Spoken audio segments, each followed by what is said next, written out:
Hello everyone, welcome back to my channel radiology tech. तो ये MRI hardware का एक पार्ट 2 सीरीज़ है। अगर आपने पार्ट 1 नहीं देखा तो जरूर से उसको पहले देखिएगा, तभी आपको ये वीडियो समझ में आएगी। तो इस वीडियो में हम डिस्कस करेंगे टाइप्स ऑफ मैग्नेट्स के बारे में।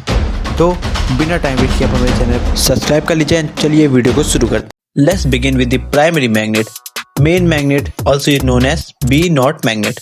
This is the heart of the MRI system. MRI system का हार्ट हम मैग्नेट को ही कहते हैं। अगर मैग्नेट नहीं होगा तो हमारा एमआरआई सिस्टम बिल्कुल वर्क नहीं करेगा। Creating a strong uniform magnetic field needed to align the hydrogen protons. जो मैग्नेट के बिना मैग्नेटिक फील्ड क्रिएट ही नहीं हो सकती, और अगर वो नहीं हुआ तो हमारे हाइड्रोजन प्रोटॉन्स भी अलाइन नहीं होंगे। Aligns hydrogen protons along the magnetic field Z axis. Magnet जो हेल्प करता है हमारे हाइड्रोजन प्रोटॉन्स को अलाइन करने में towards the external magnetic field that is known as z-axis, essential for signal generation in MRI। और इसी के वजह से ही हमारा सिग्नल जनरेशन होता है, जिसको हम बाद में डिस्प्ले कर सकते हैं हमारे कंप्यूटर्स पे। Then let's see about the magnets। Three types of magnets are in use for clinical MRI machine। हमारे पास MRI के लिए 3 टाइप्स ऑफ मैग्नेट होते हैं। Number 1 is permanent magnet, electromagnet and super conducting magnet. इन तीनों types के magnet के अलग अलग एडवांटेज और डिसएडवांटेज होते हैं, और इनकी क्वालिटीज भी डिफरेंट होती है।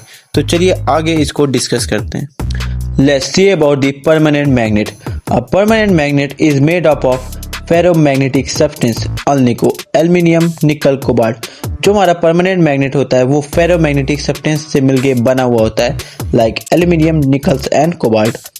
Open MRI is possible with permanent magnets which are useful in claustrophobic patient। हम परमानेंट मैग्नेट का ओपन एमआरआई में यूज़ कर सकते हैं। हालांकि उसकी मैग्नेटिक फील्ड काफ़ी कम होती है, बट जो क्लस्ट्रोफोबिक पेशेंट हैं उनके लिए हम मतलब ओपन एमआरआई कर सकते हैं, और उसमें हम परमानेंट मैग्नेट का यूज़ करते हैं। Magnet poles are position below and above the patient. Permanent magnet जो ओपन एमआरआई जब करते हैं तो हमारे जो परमानेंट मैग्नेट होते हैं वो अबव मतलब पेशेंट के ऊपर और पेशेंट के नीचे प्लेस्ड होते हैं। The magnetic field is usually vertical. और जो इसका मैग्नेटिक फील्ड है वो ज़्यादातर वर्टिकल में ही होता है। लो फील्ड स्ट्रेंथ होता है और typically in the range of 0.2 to 0.5 Tesla. तो इसकी मतलब एमआरआई की इसमें जो मैग्नेट्स होती हैं उसका मैग्नेटिक फील्ड का मतलब रेंज काफ़ी कम होता है, जैसे 0.2 to 0.5 टेस्ला, जिसकी वजह से इसकी इमेज क्वालिटी भी काफ़ी अच्छी नहीं आती है as compare to closed bore MRI system.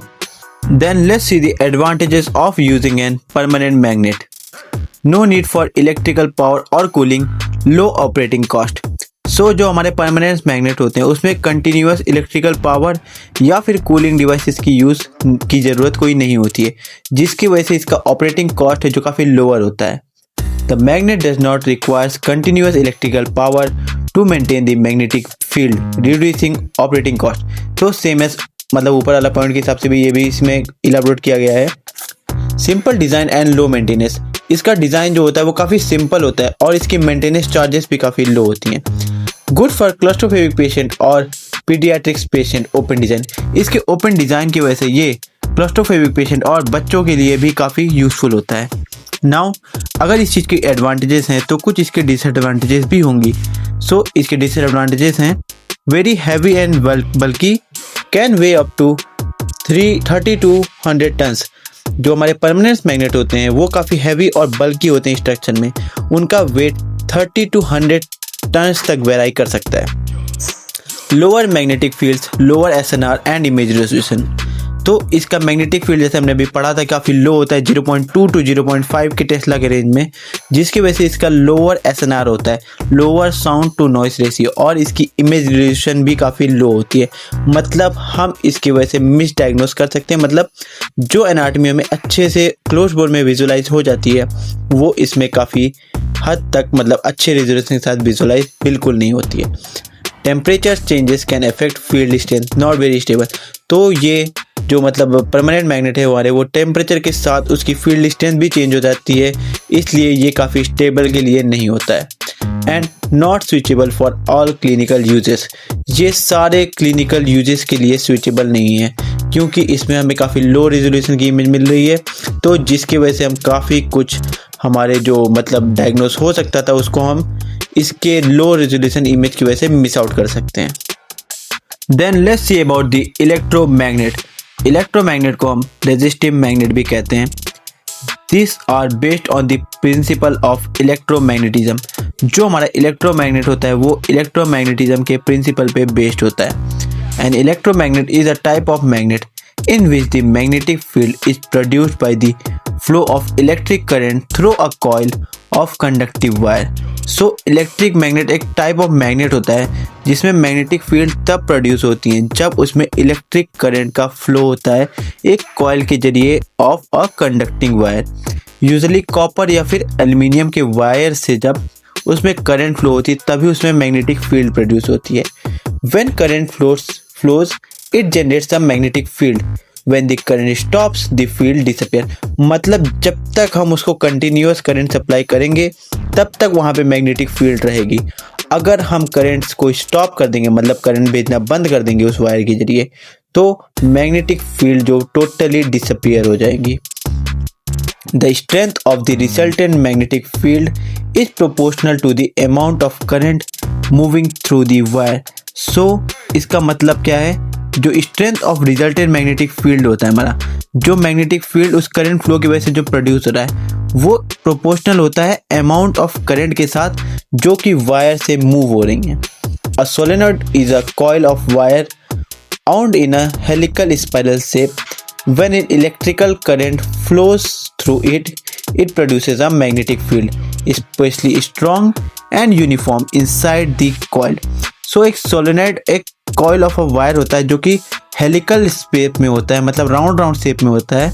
सो जब उससे करंट फ्लो होती हैं वो मैग्नेटिक फील्ड को प्रोड्यूस कर सकता है, मतलब काफ़ी स्ट्रॉन्ग मैग्नेटिक फील्ड को प्रोड्यूस कर सकता है और यूनिफॉर्म भी रहेंगी, बट वो इनसाइड द कॉइल्स ही रहेंगी। मतलब in MRI resistive magnets are type of electromagnets used primarily in older और लोअर फील्ड एमआरआई सिस्टम। तो एमआरआई में रेजिस्टिव मैग्नेट जो होते हैं वो एक टाइप ऑफ इलेक्ट्रोमैग्नेट ही होते हैं। वो पहले की एमआरआई सिस्टम में या फिर लो फील्ड एमआरआई सिस्टम में ज़्यादातर यूज होते थे। Typically low field strength less than 0.3 tesla. तो इसका जो मैग्नेटिक स्ट्रेंथ है वो भी काफ़ी लोअर होता है, मतलब लेस देन 0.3 टेस्ला तक खाली इसका मैग्नेटिक स्ट्रेंथ होता है। Then let's see the advantages of using an electromagnet. The magnetic field can be turned on or off easily, unlike permanent और superconducting. So इसकी मैग्नेटिक फील्ड ऑन या फिर of की जा सकती है इजीली, क्योंकि हमने पढ़ा था कि जब करंट फ्लो होता है तभी इसमें मैग्नेटिक फील्ड प्रोड्यूस होता है, और जैसे ही करंट फ्लो हम स्टॉप कर देंगे तो मैग्नेटिक फील्ड हमारा टोटली डिसअपियर हो जाएगा। Less expensive to manufacture and then super conducting magnet. तो ये सुपर कंडक्टिंग मैग्नेट जो कि हम अभी के टाइम में एमआरआई में यूज़ करते हैं उससे ये काफ़ी लेस एक्सपेंसिव होता है मैन्युफैक्चर के वक्त। डिसएडवांटेज इसके क्या होते हैं, high running cost due to power usage. So इसमें हमें अगर मैग्नेटिक फील्ड को बनाए रखना है तो हमें कंटिन्यूस पावर सप्लाई करना पड़ता है, इसलिए इसकी रनिंग कॉस्ट काफ़ी हाई होती है। Produces heat requires cooling system, air और वाटर कूल। सो अगर हम किसी चीज़ में करंट फ्लो कर रहे हैं और वो कंटिन्यूसली मैग्नेटिक फील्ड प्रोड्यूस कर रहा है तो वो जाहिर सी बात है वो हीट को भी काफ़ी हद तक प्रोड्यूस करेगा, जिसके लिए हमें एक कूलिंग सिस्टम भी रिक्वायर्ड होता है। Limited to lower field strength, reduced image quality. तो जैसे हमने अभी पढ़ा था इसकी मैग्नेटिक फील्ड स्ट्रेंथ भी काफ़ी कम होती है, लेस देन 0.3 टेस्ला, जिसकी वजह से हमारी इमेज क्वालिटी भी काफ़ी हद तक इफेक्ट होती है। Then let's see about the superconducting magnet. A superconducting magnet is a type of electromagnet made from superconducting wire like niobium titanium. तो सुपरकंडक्टिंग मैग्नेट जो हमारा होता है वो एक टाइप ऑफ इलेक्ट्रोमैग्नेट ही है जो कि सुपरकंडक्टिंग वायर से बना हुआ होता है, जिसे हम कहते हैं niobium titanium. alloy that when cooled to very low temperatures can carry electric current with zero resistant. ये एक ऐसा टाइप का एलॉय है जो कि अगर कूल हम उसको कर दें वेरी लो टेम्परेचर में तो वो इलेक्ट्रिक करंट को कैरी कर सकता है without any resistance, creating a very strong and stable magnetic field used in MRI machines. Coils are bath in liquid helium within a cryostat. जो इसके coils होते हैं वो हम लिक्विड हीलियम में बात करते हैं ताकि लो से लो टेम्परेचर को मेंटेन किया जा सके। The coil must be cooled below its critical temperature, that is 4.2 Kelvin to become superconducting। जो हमारे कॉइल्स हैं उसको हम बहुत ही लो टेम्परेचर में मतलब कूल डाउन करते हैं, जो कि 4.2 केल्विन है, to become super conducting. At this temperature the wire becomes super conductive. इस टेम्परेचर में जो हमारे वायर्स हैं वो सुपर कंडक्टिव बन जाते हैं। इसका मतलब वो करंट को कैरी करेंगे without any resistance. It allows current to flow without any loss. तो इसकी वजह से करंट मतलब अगर एक बार फ्लो होता है तो वो लगातार फ्लो होता ही रहता है। Super conductive means that once the electric current flows it flows indefinitely। Super conductivity का मतलब ही यही होता है, अगर एक बार करंट फ्लो हुआ तो वो इनडेफिनेटली मतलब कंटिन्यूअसली वो फ्लो करता रहेगा जब तक हमने उस लेवल के टेम्परेचर को मेंटेन करके रखा हुआ है। The current flows continuously in a loop producing a constant magnetic field used for MRI scanning। Then liquid nitrogen is used to cool the outer thermal sheet of MRI magnet cryostat to reduce heat transfer to the inner liquid helium chamber। So इसमें हम liquid nitrogen का भी use करते हैं to किसको cool करने के लिए, outer thermal sheets of the MRI magnet cryostat को, ताकि मतलब हीट कम से कम रिड्यूस हो सके और inner liquid helium chamber maintain हो सके।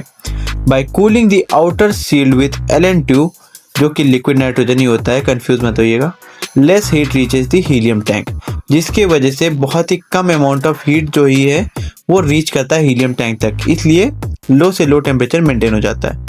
Modern MRI system, especially fully shielded cryostats, may not use liquid nitrogen anymore. Instead, they use multi-layer vacuum insulation और cryocoolers। तो जो हमारे मॉडर्न एमआरआई सिस्टम है वो किसका यूज करते हैं, मल्टी लेयर वैक्यूम इंसुलेशन का या फिर क्रायोकूलर्स का। Typically 1.5 टेस्ला और 3 Tesla use in clinical MRI. So super conductive magnet जो है हमारा, उसमें सबसे ज़्यादा हाई लेवल की मैग्नेटिक फील्ड होती है जो कि वेराई करती है 1.5 टेस्ला टू 3 टेस्ला। और अभी के टाइम में काफ़ी हायर मशीन भी आ गई जो 7 टेस्ला तक पहुंच गई हैं शायद। Stronger fields provide better image radiation and signal quality. So अगर हमारा मैग्नेटिक फील्ड स्ट्रॉन्गर रहेगा तो हमारी जो इमेज रेडिएशन है वो भी काफ़ी बेटर रहेगी और सिग्नल क्वालिटी भी काफ़ी बेस्ट रहेगी। So this was all about the types of magnets used in MRI. I hope आपको ये वीडियो हेल्पफुल और नॉलेजेबल लगा हो। अगर आपको ये वीडियो अच्छा लगा तो like and subscribe to our channel and मिलते हैं जल्दी आप सभी को नेक्स्ट वीडियो में।